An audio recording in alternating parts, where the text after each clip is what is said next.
Okay, तो अब आज की क्लास में हम लोग देखते हैं डू वाइल को। इससे पहले हम लोग फॉर लूप कर चुके हैं, इससे पहले हम लोग फॉर लूप कर चुके हैं, और उसके बाद हम लोगों ने वाइल लूप किया था। अब वाइल लूप, इसके बाद आता है हमारे पास डू वाइल लूप। अब डू वाइल लूप क्या करता है, डू वाइल लूप का जर्नल सिंटैक्स क्या है, सबसे पहले ये देख लो। तो डू वाइल लूप का जर्नल सिंटैक्स क्या है, सबसे पहले डू का कीवर्ड, सबसे पहले क्या कीवर्ड, डू का कीवर्ड, और फिर हमारे पास ये दो करली ब्रेसेस। अब इन दोनों करली ब्रेसेस के अंदर हमारे पास क्या है, यहाँ पे हमारी लूप की बॉडी है, यहाँ पे हमारे पास क्या है, लूप की बॉडी। एंड फिर उसके बाद हमारे पास वाइल का कीवर्ड और फिर कंडीशन। और यहाँ पे एक चीज नोट करो, यहाँ पे वाइल के बाद हम लोगों ने सेमीकोलन लगाया हुआ है। तो ये किस तरह से काम करता है, ये इस तरह से काम करता है कि अगर आपकी कंडीशन चाहे ट्रू हो चाहे फॉल्स हो, डू का लूप, ये डू वाइल लूप एक दफा चलेगा ही चलेगा। अगर कंडीशन फॉल्स होने के बावजूद भी डू का लूप एटलीस्ट एक दफा चलेगा, उसके बाद कंडीशन चेक करेगा। तो ये काम किस तरह से करता है, इसको थोड़ा सा एक दफा एग्जांपल करके देख लेते हैं। तो सबसे पहले यहाँ जाते हैं हम लोग अपने पास VS कोड में, एक मैं न्यू फाइल ओपन कर लेता हूं।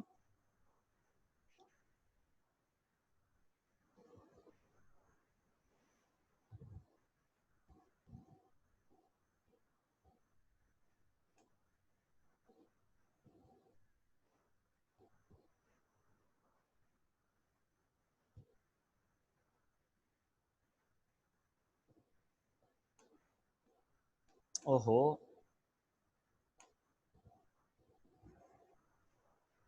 अब सही है, पता नहीं कौन से बटन।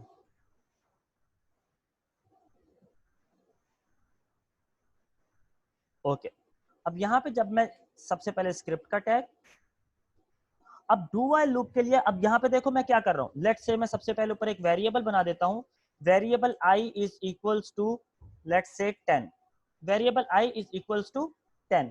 और अब यहाँ पे मैं क्या कर रहा हूँ, यहाँ पे मैं कह रहा हूँ डू, और ये मेरी ब्रैकेट, और यहाँ पे हमारे पास यहाँ पे है वाइल, और वाइल के अंदर मैं कंडीशन क्या लिख रहा हूँ, जब i बराबर हो 20 के, क्या ये कंडीशन ट्रू देगी फॉल्स रिटर्न करेगी, ये यहाँ पे कंडीशन ट्रू देगी फॉल्स देगी, come on reply.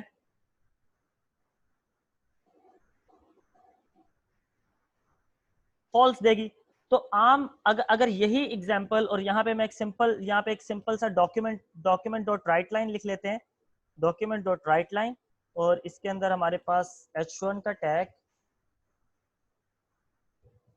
Inside the loop, h1 का क्लोजिंग टैग। ओके, अब अगर यहाँ पे अगर यही एग्जांपल हमारे पास वाइल लूप में होती, यही एग्जांपल हमारे पास वाइल लूप में होती या फॉर लूप में होती, तो क्या ये नंबर प्रिंट होते, क्या ये मैसेज प्रिंट होता हमारे पास स्क्रीन पर, नहीं प्रिंट होता, नहीं प्रिंट होता यहाँ पर यहाँ पर क्या होगा, यही नंबर आपका डू वाइल में, अगर मैं यहाँ पे लाइव सर्वर पर जाके से ओपन करता हूँ, तो यहाँ ये देखो कंडीशन फॉल्स है, कंडीशन मेरे पास फॉल्स है, बट फिर भी ये लूप चल रहा है, कंडीशन फॉल्स है बट फिर भी लूप चल रहा है।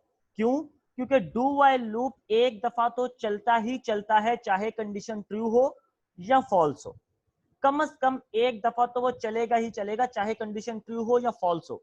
ये चीज समझ में आ रही है जो मैं जुमला बोल रहा हूं अभी, डू वाइल लूप कम से कम एक दफा तो चलेगा ही चलेगा, चाहे कंडीशन ट्रू हो या फॉल्स हो। तो अब यहाँ पे अगर मैं इसको, अब लेट से इसको मुझे 10 टाइम्स चलाना है, तो मैं यहाँ पे लिख देता हूँ, यहाँ पे let say i is equals to i minus minus, i को माइनस माइनस करो, और कब तक चलाओ, जब तक i बड़ा हो या बराबर हो किसके, 1 के, जब तक i बड़ा हो या बराबर हो 1 के, तब तक चलाओ।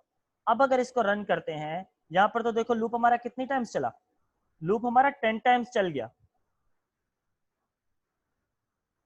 एग्जैक्टली फॉर में ऐसा नहीं होता, फॉर और वाइल लूप में ऐसा नहीं होता। हम अगर आप यहाँ पे अगर एग्जांपल देख लो वाइल लूप की, तो यहाँ देखो वाइल लूप का स्ट्रक्चर किस तरह से हमारे पास, वाइल में सबसे पहले वाइल का कीवर्ड आता है हमारे पास, यहाँ देखो वाइल में सबसे पहले वाइल का कीवर्ड आता है, फिर उसके बाद हमारे पास यहाँ पे कंडीशन आती है, और फिर हमारे पास यहाँ पे बॉडी, जहां पे वाइल लूप की बॉडी होती है। देखो कंडीशन हम ऊपर डिफाइन कर रहे हैं और फिर बॉडी डिफाइन कर रहे हैं। इसका मतलब क्या है, इसका मतलब यह है कि सबसे पहले कंडीशन चेक होगी और फिर बॉडी में जाएगा, सबसे पहले कंडीशन चेक होगी और फिर बॉडी में इंटर करेगा, फॉर लूप में अगर आप यहाँ पे फॉर लूप की एग्जांपल देखो तो फॉर लूप में भी क्या होता है, फॉर लूप में सबसे पहले कंडीशन चेक होगी, अगर कंडीशन ट्रू मिल जाती है तो बॉडी में एंटर होगा, अगर कंडीशन फॉल्स मिल जाती है तो बॉडी में एंटर ही नहीं होगा, बॉडी से बाहर चला जाएगा।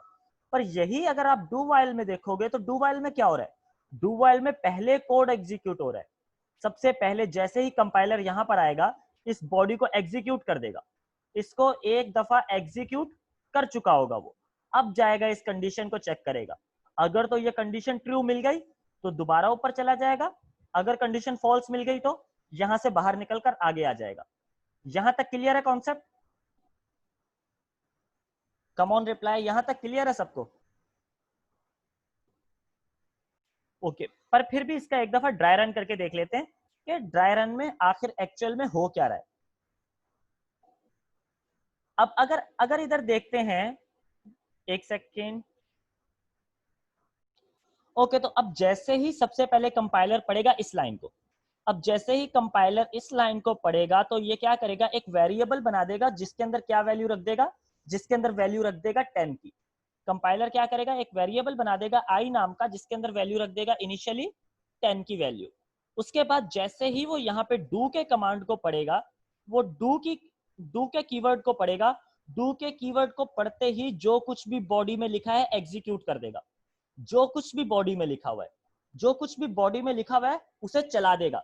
अभी तक देखो उसने कंडीशन चेक नहीं की है, उसने जो कुछ भी लिखा था वो स्क्रीन पर प्रिंट कर दिया, तो स्क्रीन पर प्रिंट हो जाएगा हमारे पास यहाँ पर हमारे पास स्क्रीन पर प्रिंट हो गया, और आई माइनस माइनस चलने की वजह से आई की वैल्यू क्या हो चुकी है, अभी आई की वैल्यू हो चुकी है 9, आई की वैल्यू क्या हो चुकी है हमारे पास 9 हो चुकी है। और अब जब यहां पर आएंगे तो अब वो यहां से इसके बाद अब इस वाइल पर आएगा और आके कंडीशन चेक करेगा। कंडीशन क्या चेक करेगा, ये देखिए बोलेगा क्या 9 बड़ा है या बराबर है 1 के, कंडीशन ट्रू मिल रही है फॉल्स मिल रही है, एग्जैक्टली कंडीशन ट्रू मिल रही है यहाँ पर। तो कंडीशन जब ट्रू मिल रही है हमें, तो ये अगेन फिर से दोबारा यहां पर डू पर चला जाएगा, यहां से वो फिर से दोबारा डू पर चला जाएगा और फिर से इस लाइन को एग्जीक्यूट कर देगा, फिर से दोबारा इस लाइन को एग्जीक्यूट करेगा, फिर से ये लाइन प्रिंट होगी, फिर से आई माइनस माइनस चलेगा, और जब दोबारा आई माइनस माइनस चलेगा तो अब आई की वैल्यू क्या हो जाएगी, 8 हो जाएगी। और अब जब कंडीशन चेक करेगा वो, तो अब 8 ग्रेटर देन इक्वल टू 1। तो अब समझ में आया कि डू वाइल लूप बाकी सब लूप से किस तरह से अलग है, डू वाइल लूप बाकी सब लूप से किस तरह से अलग है। Come on reply. Do while loop बाकी सब लूप से किस तरह से अलग है, क्योंकि बाकी सब लूप कंडीशन पहले चेक करते हैं बाद में बॉडी चलाते हैं, बाकी जितने भी लूप हैं वो पहले कंडीशन चेक करते हैं बाद में बॉडी को एग्जीक्यूट करते हैं।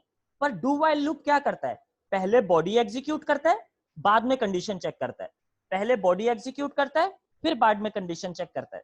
क्लियर है यहां तक? तो अब लेट्स से यहां पे मैं कंडीशन फॉल्स कर देता हूं, लेट्स से मैं यहां पे कंडीशन कर देता हूं इक्वल टू। अब जब मैंने यहां पे इक्वल टू कर दिया, अब इस माइनस माइनस की भी नीड नहीं है, इसको भी मैं कमेंट कर देता हूं। अब जब मैंने यहाँ पे कर दिया तो अब यहाँ पे सबसे पहले अब आई के अंदर वैल्यू आएगी इनिशियली 10 की, आई के अंदर इनिशियल वैल्यू क्या है हमारे पास, 10 की इनिशियल वैल्यू है। जैसे ही वो डू पर आएगा, जैसे ही वो डू के ऊपर आएगा तो ये बॉडी को एग्जीक्यूट कर देगा, जब बॉडी एग्जीक्यूट हो जाएगी तो इसका मतलब ये लाइन प्रिंट हो गई हमारे पास, इसका मतलब ये लाइन हमारे पास प्रिंट हो गई। अब वो आएगा इस कंडीशन को चेक करेगा, क्या 10 बराबर है 1 के, कंडीशन ट्रू मिलेगी फॉल्स मिलेगी,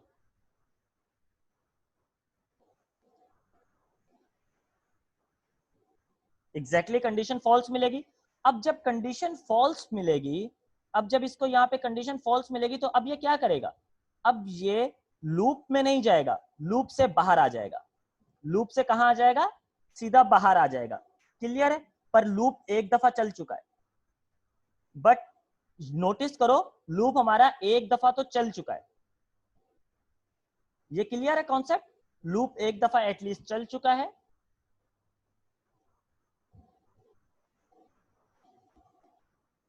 ओके, तो डू व्हाइल लूप आपको किस केस में यूज करना है? डू व्हाइल लूप आपको उस केस में यूज करना है जब आप चाहते हो कि आपका लूप कम से कम एक दफा तो चले ही चले, चाहे कंडीशन ट्रू हो या कंडीशन फॉल्स हो, पर आप चाहते हो कि आपका लूप कम से कम एक दफा लाजमी चले। अगर कंडीशन ट्रू हो तो मल्टीपल टाइम चले, अगर कंडीशन फॉल्स हो तब भी एक दफा तो चले ही चले। क्लियर है ये concept?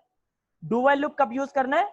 when we want to run our loop to run at least one time, कम से कम एक दफा चले loop, whether the condition is true or false, चाहे कंडीशन ट्रू हो या फॉल्स हो, लूप हमारा एक दफा चलेगा ही चलेगा डू व्हाइल लूप। क्लियर है? क्योंकि डू व्हाइल लूप हमारा एक दफा चलेगा ही चलेगा, चाहे कंडीशन ट्रू होगी या फॉल्स होगी।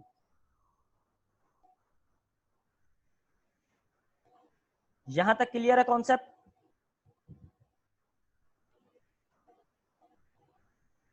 ओके, तो आगे चलते हैं। अच्छा, जहां तक मुझे याद आ रहा है कि हमने इफ एल्स में, एक सेकेंड, ओके, तो मैं एक और न्यू फाइल बना रहा हूं। Let's say marksheet dot HTML।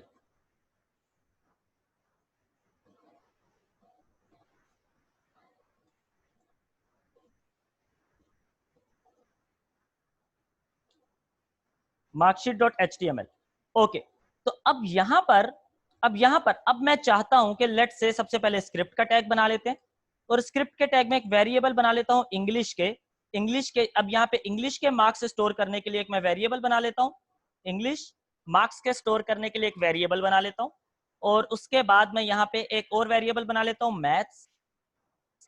Math marks store करने के लिए मैं एक वेरिएबल बना लेता हूं। सिर्फ 3 सब्जेक्ट ले लेते हैं फिलहाल के लिए, इंग्लिश, मैथ्स, और उसके बाद हम लोग उर्दू ले लेते हैं।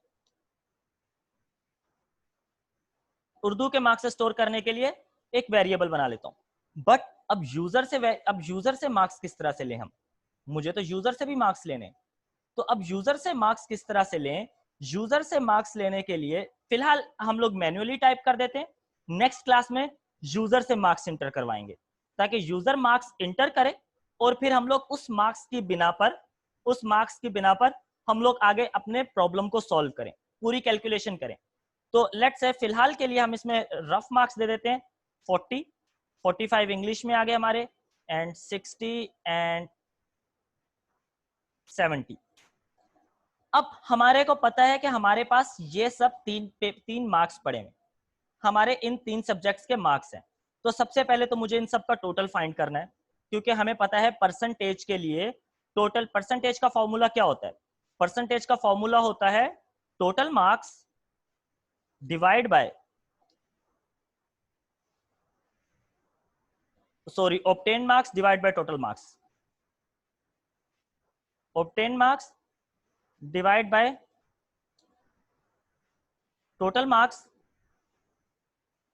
Multiply by 100। ओके, ये हमारा क्या है? ये हमारा परसेंटेज का फॉर्मूला है। तो सबसे पहले तो ऑब्टेन मार्क्स का टोटल कर लेते हैं, सबसे पहले ऑब्टेन मार्क्स का हम लोग टोटल कर लेते हैं। तो इसके लिए मैं क्या कर रहा हूं, सबसे पहले एक और वेरिएबल बना रहा हूं जहां पे मैं लिख रहा हूं obtain total is equals to English plus maths plus Urdu. Clear है? अब यहां पे हमारे पास इस टोटल मार्क्स में कितने मार्क्स आ जाएंगे? इन सबका एडिशन होके आ जाएगा। यहां तक क्लियर है? सब कुछ समझ में आ रहा है? Come on reply. यहां तक सबको सब समझ में आ रहा है? ओके, तो मेरे पास यहां पे इन सबके, इनमें मार्क्स आ गए।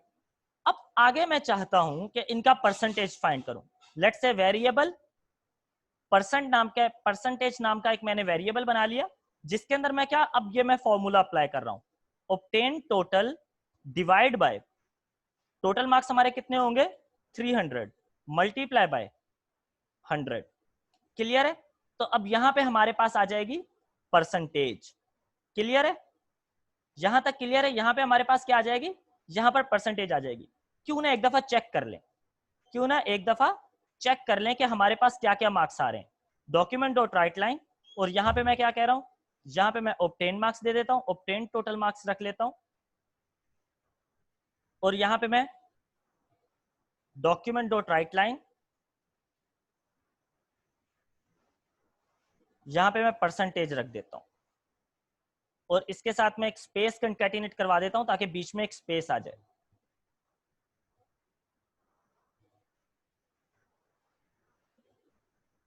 अब ये देखो हमारे पास क्या बन रहे हैं, हमारे टोटल मार्क्स कितने बन रहे हैं 175। टोटल हमारे तीनों सब्जेक्ट्स के मार्क्स बन रहे हैं 175 और हमारी परसेंटेज क्या बन रही है 5.33333336। क्लियर है यहां तक का सारी चीजें समझ में आ गई। ये दोनों लाइनें तो मैंने सिर्फ टेस्ट करने के लिए लिखी थी कि मेरी कैलकुलेशन सही हो रही है कि नहीं हो रही। ये मैंने सिर्फ अपनी कैलकुलेशन को टेस्ट करने के लिए लिखी थी कि मेरी कैलकुलेशन मैं सही कर रहा हूं कि नहीं कर रहा हूं। क्लियर है? तो अब मैं इन दोनों लाइंस को कमेंट कर देता हूं क्योंकि हमें पता है कि हमारी कैलकुलेशन सही हो रही है। तो मैं इन दोनों लाइंस को कर देता हूं कमेंट। अब मुझे फाइंड करना है ग्रेड। अब मुझे क्या फाइंड करना है, अब मुझे ग्रेड फाइंड करना है कि इस परसेंटेज के हिसाब से हमारा क्या ग्रेड आया है। इस परसेंटेज के हिसाब से हमारे पास हमारा ग्रेड क्या बन रहा है। तो अब ग्रेड के लिए हमारे पास क्या सिचुएशन होती है, ग्रेड के लिए हमारे पास सिचुएशन ये होती है, मैं यहाँ पे एक मल्टी लाइन कमेंट ऐड कर देता हूं।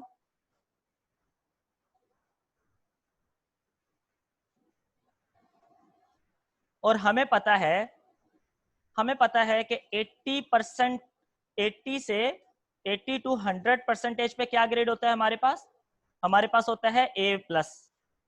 उसके बाद हमारे पास 70 टू 80 हमारे पास क्या होता है 70 टू 79, सॉरी 70 टू 79 हमारे पास क्या होता है, हमारे पास होता है A ग्रेड। और लेट से सिर्फ बी तक जाते हैं, बी के बाद फेल कर देते हैं। लेट से बी तक जाते हैं, बी के बाद फेल कर देते हैं हम लोग। और उसके बाद हमारे पास क्या होता है 60 टू 69 हमारे पास क्या होता है, हमारे पास होता है बी ग्रेड। और इसके बाद हम लोग जितने भी आएंगे हम उन सबको फेल कर देंगे। इससे नीचे बल्कि सी भी कर लेते हैं क्योंकि हमारा सी ग्रेड बन रहा है यहाँ पर। तो यहाँ पे क्या कर सकते हैं 50 टू 59 तक हमारे पास क्या बनता है सी ग्रेड बनता है। इसके नीचे वाले हम जितने भी हैं उन सबको फेल कर देंगे। अब अगर आपको इस तरह का प्रॉब्लम सॉल्व करना है, अगर आपको इस तरह का प्रॉब्लम सॉल्व करना है जहां पे आपके पास, अब देखो यहां पे क्या होगा, अब यहां पे इफ की कंडीशन लगेगी। अगर परसेंटेज 80 80 से बड़ी 80 के बराबर है या 80 से बड़ी है और 100 के बराबर है या 100 से छोटी है तो क्या ग्रेड आ जाना चाहिए, तो A+ ग्रेड आ जाना चाहिए। तो इसके लिए मैं क्या कोड करूंगा, इफ अगर हमारी परसेंटेज बड़ी है या बराबर है 80 के, and logical and operator, and percentage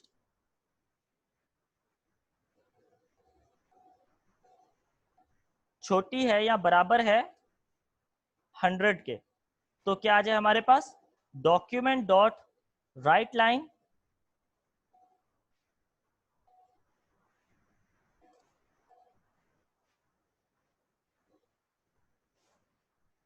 A grade आ जाए।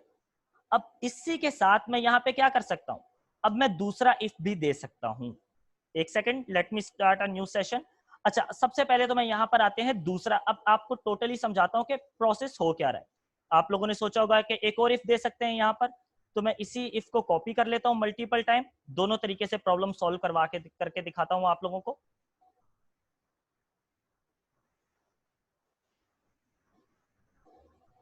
और यहां पे अब क्या सिनेरियो होगा, अब मेरे पास सिनेरियो होगा 70 और लेस देन और इक्वल टू 79। तो ये क्या ग्रेड होगा हमारे पास बी ग्रेड होगा।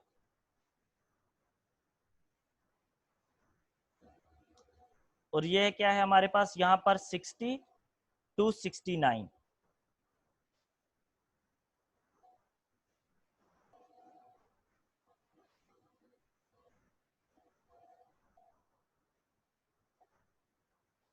और हमारे पास यहाँ पे क्या है 50 टू 59।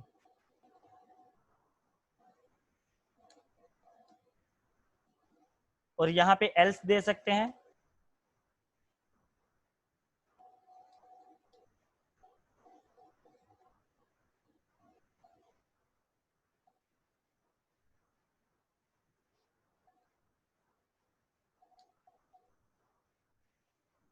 ओके, अब अगर यहां जाके देखो तो हमारे पास क्या ग्रेड बन रहा है, हमारे पास हमारा क्या ग्रेड बन रहा है यहाँ पर। अगर आप यहां जाके देखो, एक सेकंड सर, ए प्लस आएगा, एक सेकंड 80 से बड़ा है, एक सेकंड यहाँ पे ऊपर इसको भी प्रिंट करवा लेते हैं, हमारी परसेंटेज भी हम लोग यहाँ पे प्रिंट करवा लेते हैं। तो हमारे पास परसेंटेज क्या बन रही है, 58। वेट अ सेकेंड, वो देखो अब हमारे पास देखो क्या ग्रेड शो हो रहा है, सी ग्रेड शो हो रहा है। वो एक्चुअली कॉपी पेस्ट का मसला था, वो मैंने जब कॉपी पेस्ट किया था इन सबको, तो मैंने यहाँ पे इनकी वैल्यू चेंज नहीं की, मैंने सब जगहों पर ए ही लिखा हुआ था, जिसकी वजह से अब देखो जब यहाँ पे मैं रन कर रहा हूं तो यहाँ पे मेरे पास मुझे सी ग्रेड दिख रहा है, मुझे मेरा ग्रेड एग्जैक्टली वही दिख रहा है जो दिखना चाहिए था। ये प्रॉब्लम सही, ये सॉल्यूशन सही है, सॉल्यूशन काम सही कर रहा है, पर इसका ये मतलब नहीं है कि सॉल्यूशन सही है। क्योंकि अब यहां पे क्या है, यहां पे ये सारे के सारे इफ क्या है, इंडिपेंडेंट इफ है। ये सारे के सारे इफ क्या है, इंडिपेंडेंट इफ है। इंडिपेंडेंट से मतलब अगर ये इफ चल गया, अगर ये इफ चल गया तो नीचे वाले इफ को कोई मसला नहीं होगा, ये अपनी कंडीशन चेक करेंगे ही करेंगे।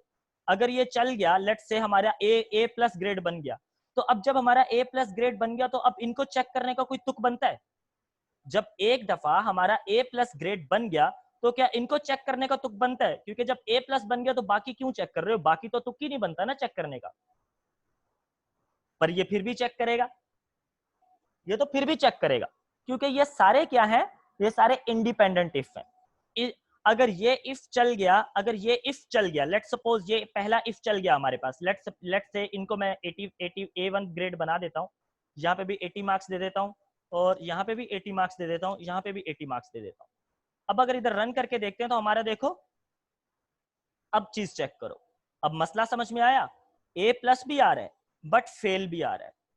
तो ये दो चीजें एक साथ कैसे चल रही हैं, क्यों दो चीजें एक साथ चल रही हैं, क्योंकि हर इफ अपनी कंडीशन चेक कर रहा है, हर इफ अपनी कंडीशन चेक कर रहा है। सबसे पहले ड्राई रन करके देख लेते हैं तो कॉन्सेप्ट और क्लियर हो जाएगा।